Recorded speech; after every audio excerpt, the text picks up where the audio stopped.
ପହଞ୍ଚିଛୁ ଗଜପତି ଜିଲ୍ଲା ସଦର ମହକୁମା ପାଳାଖେମୁଣ୍ଡି ରାଜଦାଣ୍ଡଠାରେ। ଆଜି ଏହି ରାଜଦାଣ୍ଡଠାରେ ଠାକୁରଙ୍କର ବଡ଼ ଏକାଦଶୀ ବା ହରିଶୟନ ଏକାଦଶୀ ରହିଛି। ସନ୍ଧ୍ୟା ସମୟରେ ଠାକୁରଙ୍କର ସୁନାବେଶ ଦେଖିବା ପାଇଁ ଭକ୍ତଙ୍କ ସମାଗମ ହେଉଛି। ଆଜି ପାଗ ଅନୁକୂଳ ଥିବାରୁ ଭକ୍ତଙ୍କ ପ୍ରବଳ ଗହଳି ରହିଛି। ସୁନାବେଶର ବିଶେଷତ୍ୱ କ'ଣ ରହିଛି ଆମେ ସେବକଙ୍କଠାରୁ ପଚାରି ବୁଝିବା। ସାର୍ କ'ଣ କହିବେ ଆଜି ସୁନାବେଶ ଅନୁଷ୍ଠିତ ବା ହରିଶୟନ ଏକାଦଶୀର ମହତ୍ତ୍ୱ ଉପରେ କ'ଣ କହିବେ? ଜୟ ଜଗନ୍ନାଥ, ଜୟ ଜଗନ୍ନାଥ। ବର୍ଷରେ ଆମର 4ଟି ଏକାଦଶୀ ପଡ଼େ। ତନ୍ମଧ୍ୟରୁ ଆଷାଢ଼ ମାସ ଶୁକ୍ଳପକ୍ଷ ଏକାଦଶୀ ହେଲା ମୁଖ୍ୟତଃ ବଡ଼ ଏକାଦଶୀ କୁହାଯାଏ। ଏହି ଏକାଦଶୀ ମହାପ୍ରଭୁ ଜଗନ୍ନାଥଙ୍କର ଜଗନ୍ନାଥ ବଳଭଦ୍ର ସୁଭଦ୍ରା ଯେତେବେଳେ ଆସନ୍ତି ରତ୍ନବେଦୀ ଛାଡ଼ି ଯଜ୍ଞବେଦୀକି ଆସନ୍ତି, ଜନ୍ମବେଦୀରୁ ରତ୍ନବେଦୀକି ପୁଣି ପ୍ରତ୍ୟାବର୍ତ୍ତନ କରନ୍ତି, ସେ ସମୟରେ ରାସ୍ତାରେ ରହନ୍ତି ମାଉସୀ ମାଙ୍କ ପୋଡ଼ପିଠା ଖାଇବା ପାଇଁ। ଯେଉଁ ରାସ୍ତାରେ ରହିଯାଆନ୍ତି ସେଥିରେ ପଡ଼ିଥାଏ ଆଷାଢ଼ ମାସ ଶୁକ୍ଳପକ୍ଷ ଏକାଦଶୀ ତିଥି ଅଛି, ଯାହାକି ମହାପ୍ରଭୁଙ୍କର ସ୍ୱର୍ଣ୍ଣବେଶ ଧାରଣ କରିଥାନ୍ତି।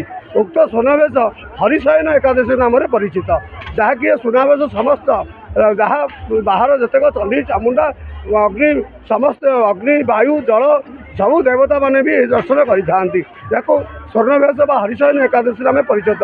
ୟା ପରେ ହରିଶୟନ ଅର୍ଥାତ୍ ଜଗନ୍ନାଥ ଜଗନ୍ନାଥ ବିଷ୍ଣୁ ସ୍ୱୟଂ ବିଷ୍ଣୁ ଏବେ ଶୟନ ପକ୍ଷ ଆରମ୍ଭ ହୁଏ।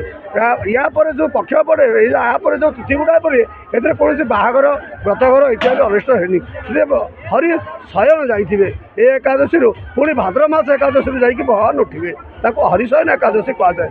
ଭାଦ୍ର ମାସରେ ଯେଉଁ ଏକାଦଶୀ ଥିବ ସେ ଏକାଦଶୀରେ ଭଗବାନ ଉଠିବେ। ଜୟ ଜଗନ୍ନାଥ। ସାର୍ କ'ଣ କହିବେ ଆଜି ଯେଉଁ ସୁନାବେଶ ଅଛି ସୁନାବେଶର ବିଶେଷତ୍ୱ କ'ଣ କହିବେ?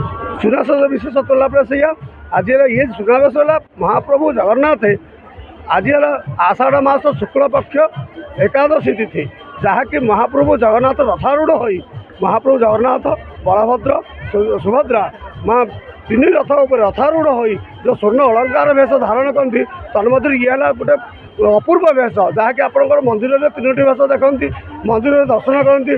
ଇଏ ଦର୍ଶନ ସବୁ ଦର୍ଶନ ଭିତରେ ରଥାରୂଢ଼ ଉପରେ ମହାପ୍ରଭୁ ଜଗନ୍ନାଥଙ୍କର ସ୍ୱର୍ଣ୍ଣ ବେଶ ଧାରଣ କରିକା ଦର୍ଶନ କରିବା ଭିତରେ ବହୁତ କିଛି ତାତ୍ପର୍ଯ୍ୟ ଥାଏ ଆଉ ବହୁତ କିଛି ମହାପ୍ରଭୁଙ୍କର ପୁଣ୍ୟ ମିଳେ। ଜୟ ଜଗନ୍ନାଥ। ଯାହା କହୁଥିଲେ ସେବକ ହରିଶୟନ ଏକାଦଶୀ ବା ସୁନାବେଶର ବିଶେଷତ୍ୱ ଉପରେ କହୁଥିଲେ। ଆଜି ପୁରପଲ୍ଲୀରୁ ଭକ୍ତଙ୍କ ସମାଗମ ରହିଛି ଏବଂ ପାଗ ଅନୁକୂଳ ଥିବାରୁ ପୁରପଲ୍ଲୀରୁ ଠାକୁରଙ୍କ ସୁନାବେଶ ଦେଖିବା ପାଇଁ ଭକ୍ତଙ୍କ ସମାଗମ ରହିଥିବାର ଦେଖିବାକୁ ମିଳୁଛି। ଗଜପତିରୁ ବିନୋଦ ବେହେରା, ରିପୋର୍ଟର୍ସ ଟୁଡେ।